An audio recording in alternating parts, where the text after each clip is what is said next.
جب سے عمران خان نے آکسفورڈ یونیورسٹی کے چانسلر انتخابات میں حصہ لینے اور کاغذات نامزدگی جمع کرائے ہیں، پاکستان کی سیاست میں اور طاقتور حلقوں میں سونامی آیا ہوا ہے۔ ابھی اس سونامی کی شدت میں کمی نہیں آئی تھی کہ برطانیہ کے اخبار دی گارڈین میں ایک مضمون شائع ہوا، اور اس مضمون نے جلتی پر تیل کا کام کیا۔ یہ مضمون کیتھرائن بینٹ نامی صحافی نے لکھا ہے۔ قصہ مختصر: مضمون نے اس سونامی میں مزید شدت پیدا کی۔ سوچا محترمہ کا مضمون پڑھا جائے اور محترمہ کے بارے میں تحقیق کی جائے کہ آخر یہ ہیں کون۔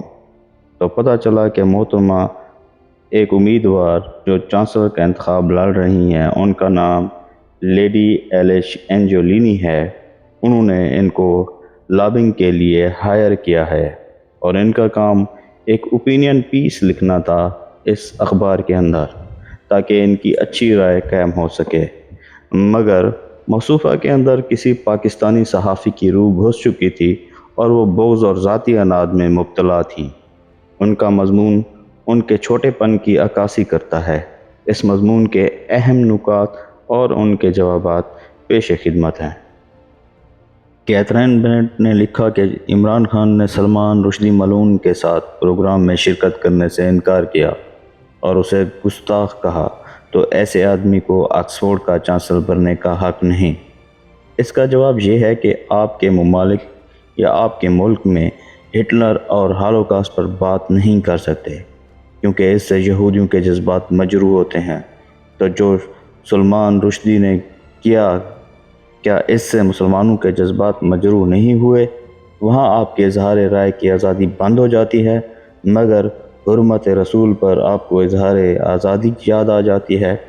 اس عورت نے لکھا کہ عمران خان نے اسامہ بن لادن کو شہید کیوں کہا؟ بات یہ ہے، جب تک یہ اسامہ بن لادن آپ کے مفادات کی جنگ لڑتا رہا، تب تک یہ مجاہد تھا، مگر جب اس نے آپ کے خلاف ہتھیار اٹھا لیے تو وہ دہشت گرد بن گیا۔ کیونکہ مغرب اور آپ اسے دہشت گرد کہتے ہیں، تو پوری دنیا پر فرض ہو گیا ہے کہ اسے دہشت گردی بولیں، ورنہ جو حشر آپ کرتے ہیں وہ سب جانتے ہیں۔ کیا آزادی اظہار رائے پر یہ قدغن نہیں ہے؟ تیسرا نکتہ جو اس عورت نے اٹھایا کہ عمران خان نے طالبان کی حکومت کو مبارکباد کیوں دی، جو کہ عورتوں کی تعلیم کے خلاف ہے۔ تو کیا طالبان کے ساتھ امریکہ نے قطر میں مذاکرات نہیں کیے؟ کیا امریکیوں کو پتہ نہیں تھا کہ وہ خواتین کی تعلیم کے خلاف ہے؟ تو کیوں مذاکرات کیے؟ لڑتے نہ مزید اگلے 20 سال تک۔ یہ منافقت ہے جو تقریباً ہر مغربی صحافی کرتا ہے۔ اس مضمون نے ایک بار پھر ثابت کیا کہ مغربی دنیا میں نہ صرف ان کی حکومتوں بلکہ میڈیا میں بھی بہت سارے صحافی ہیں جو منافقت کرنے میں کوئی شرم یا عار محسوس نہیں کرتے، اور کسی بھی برِ صغیر یا اس خطے کی شخصیت کو اوپر آتا ہوا نہیں دیکھ سکتے۔